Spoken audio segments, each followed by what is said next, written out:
What is something that always brings you joy? Oops. Me? We both something that always brings me joy?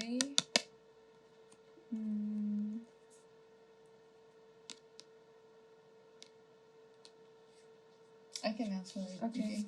Sorry. Me. Okay, To me, is watching a family movie with my kids. Oh, yeah. So family fun. movies. And like Gilmore snacks. Girls. Or watching series with my girls. I watch series with Netflix series with my girls, and I do also watch with my son, and like spending that time together doing things that they also like to do. Yeah. Oh, she took mine. No, yeah. I was gonna say also like something that always brings me joy is the holidays with the family, because sometimes we make tamales.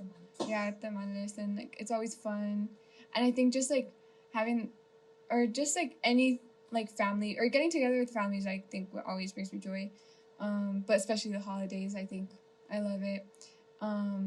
When like we all cook together, when we're like cozy and like with the fireplace, and it's like all like it's like our one break from like the sun of California. But yeah, that's something. Why do you want to take it? What did you most enjoy doing as a child?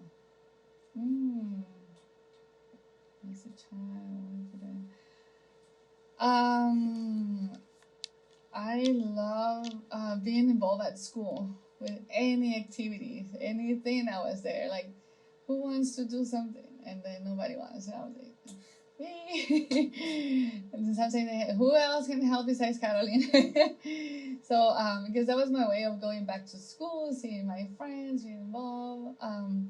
That's one of the things that most enjoyed doing as a childhood. Plus, during those times when I was growing up, we'll play outside the house. All the neighbors and how we all were the same age, and now we play outside all day long, and we'll go back inside just to eat, and then back outside at night to play again till the moms were like, "Go to sleep, it's late. You have to go to school tomorrow."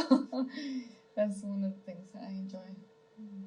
For me, something that I really enjoyed as a child, there's like so many things I can think of, but I would say one of the things that I really loved doing was collecting seashells.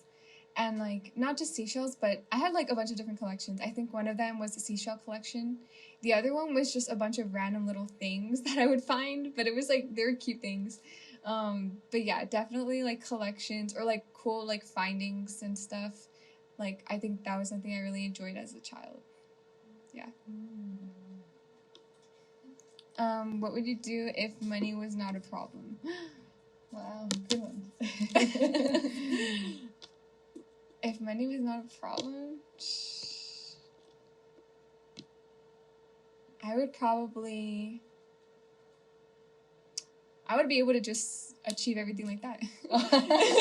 Because one, so I have a nonprofit organization called Kika.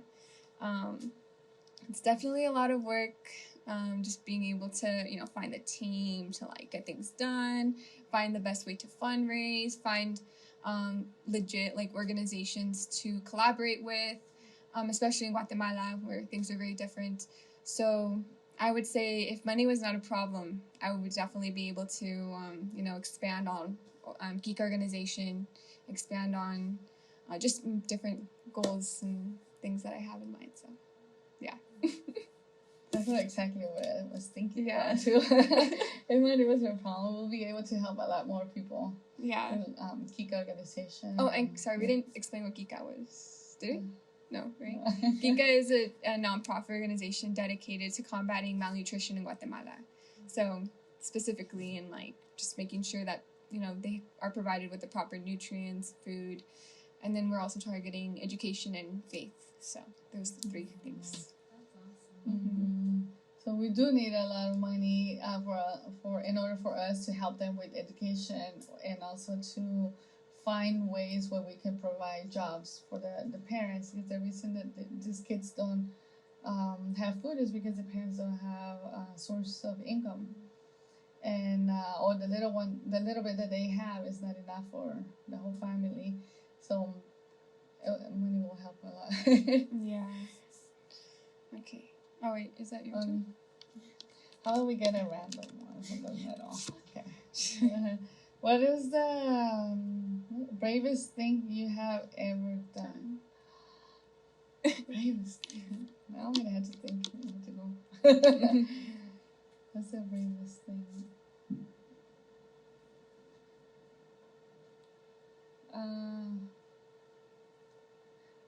I probably could be leaving my grandma. Actually, that's the toughest decision, I think. Yeah. Because I grew up with her since I was 2 years old, and I was 20 when I came. But I also wanted to live with my mom. So, and my mom wanted us to come, my brother and myself, to come here with her, but my grandma didn't want us to leave her. So it was hard. So my brother did leave when he was like 14, 13. And I saw how sad my grandma was, so I was like, no, I'm not going to leave her. And then, I'm not going to leave you. But then it got to the point where I was like, I had to go because I want to live with my mom. I want to have that experience. And so it was, I think, one of the bravest things to come here and leave everything behind, my friends, my career. It was really, really hard for the first 2 years. It was like very emotional. I was crying at that time. We didn't hear, or at least my family, we didn't hear anything about depression. But I just find out now with the pandemic that I got depression when I was depressed when I came, and I didn't know that that's what it was, when I was like crying all the time, and I had to block my mind. Like I kind of like forgot a lot of things in order for me to keep moving, in order for me to move on and continue. And when I realized, okay, this is a life that I'm living now, and this is what it is, and I was able to go back. Thanks God, I was able to go back, but still it was sad because I left everything and I started all over here.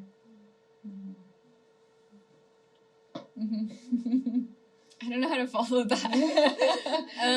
I mean, in my short 19 years of life,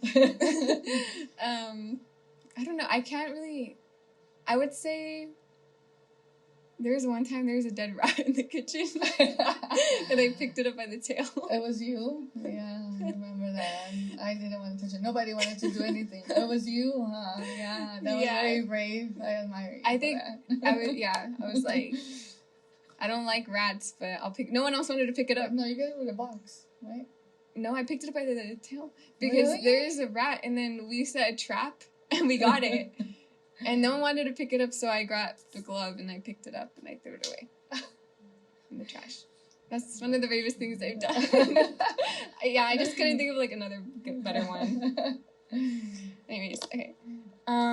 If you won $1 million, what would you do with the money? Oh, it's like. Oh. Okay. Okay. How is today's society different from where you were? From when you were a child?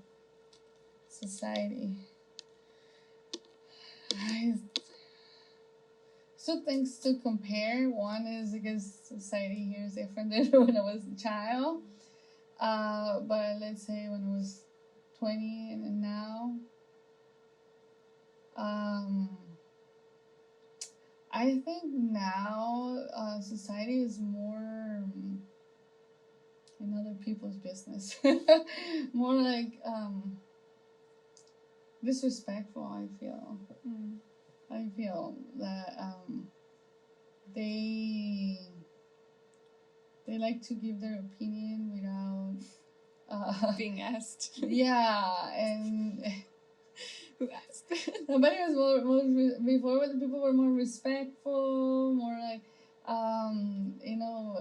I remember when I came here, I was like, very surprised when I was at the mall or somewhere, and then people would say, "Excuse me," like they really like touched me or got close to me, and they were, "Excuse me," and I was like, "Oh, wow, okay." Like I didn't even notice you like, touched. like Yeah. yeah, I'm like, "Excuse me." Yeah. So or people are more in a hurry, and there's a lot of more mental sickness. I have noticed that, and unfortunately, there is a lot more drugs for kids. I don't know. When I came, my brothers were still teenagers, and I remember hearing all the things I hear now that teenagers are going through, and that's that's what I want to say about it. I don't know if I can, like, is that question also for me, or like when I was little? Okay, maybe like something I've noticed too is just the increase in technology use. You know, as like someone, like I was born in 2004, so it was just like barely like, you know, we still had like the giant like fat TV, and like I didn't know what, yeah, like there's no like touch screen phones and stuff. So I think just like seeing like how society has become so dependent on, mostly like youth now has become so dependent on screens and just constant entertainment.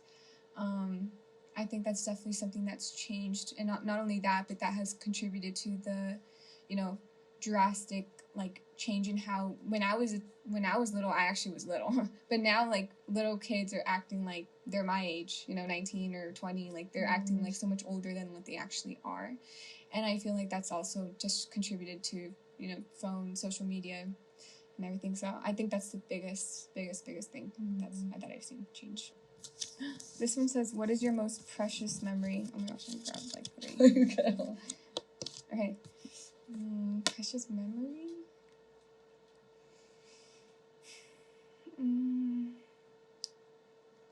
Most precious memory. I think I would say, yeah, I would probably say spending time with my grandma, because, like, when I was younger, like, we'd always spend time with my grandma. Sometimes she would, like, paint our nails, and, like, I remember, I have, like, distinct memories of, like, going to Olive Garden sometimes, or just being at her house by the pool doing, Easter egg hunts and things like that.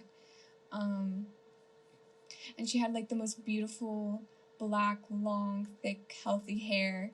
But yeah, I think, like, just memories with my grandma, probably is, like, the most precious memories I have. Who passed away? Yeah, she passed away of cancer in 2021.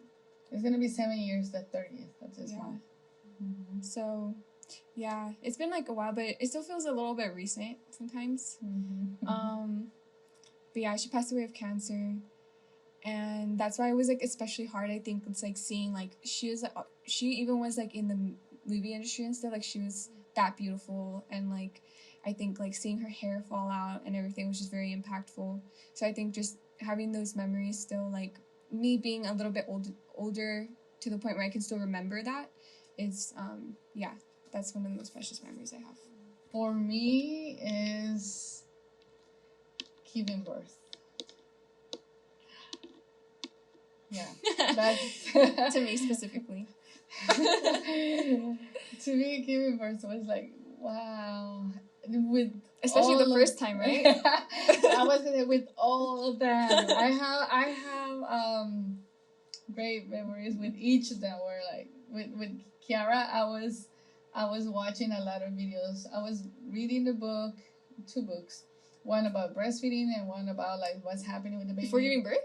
Before giving birth, and then I was watching shows about ladies giving birth, and I was like, how am I gonna do this? I was nervous, and I didn't want my mom to know that. I didn't want to ask her either, and so when she was born, I have seen in the videos how the moms get the baby out, and I automatically did the same thing without asking the doctor, and then later I'm like, oh, oops. Oh, you did it yourself? I did it myself. Once, I don't know how. It was just an instinct, I guess. So then with the second one, I was like, okay, I'm gonna ask permission this time. And then the doctor said, yeah, you can do it. I can even put you a mirror and everything. And just once the shoulders get out, I will let you know. So with the second one, they let me, and it is beautiful because you hold the baby when it's still half inside, and then you put the baby in your chest. And about the mirror, that didn't work out. I didn't see anything, but and then when my third one was born, he was born super fast. She was born within 6 hours. I got in the hospital, and my other daughter, I knew better, so I only stayed there for 2 hours, and she was born. And with him, I knew more, and 45 minutes. As soon as I got in the hospital, they took me to the room, and that's what it took them to check me in, take pressure and all that, and then with him, I had 2 girls and I wanted a boy. And when he was born, I was like looking at him, and I couldn't believe it. I went in shock. I couldn't believe that I gave birth to a boy, and it was so beautiful. He was very thin, so he wasn't like chubby. He was like a little doll. Yeah, those are my most beautiful memories. What is the best advice you have ever received? Do you know? Or are you thinking about it? I'm thinking about it. Okay, me too. Which one? The best advice. I think for me is like live the moment. Enjoy the present. And plan for the future. Because depression is when you're living in the past. Anxiety is when you worry about the future. And the present is what you have. And I think a lot about that when I worry about the future. Like, okay, this is what I have right now. And we also need to plan for the future, because we cannot live just like without planning, right? So we need to plan, but not worry about the future. I think mine is like very, very closely related to hers, because like I think the best advice was one that I really struggled with first when I first would always hear it, but I wasn't sure how to do this, is leave it to God, or like trust in God's plan. And like whenever someone would say give it to God, I would be so frustrated because I wouldn't know how to do that. And like even though I would pray, I just didn't know how to give it to God. Like I still felt like I was carrying whatever it was. So I think just like as time has gone by, and I've seen how God provides, and God is faithful, and his plan is perfect. It really is about letting go of your own plan or will, and then leaving that in the hand. That's what it means. It's like, if it doesn't go your way, just leave it to God. Oops, sorry. So yeah, I think like that has proven to be like it has provided so much peace and rest, because if you lean on your own understanding, it's just it's not good. So leaving it to God is definitely the best advice I've gotten.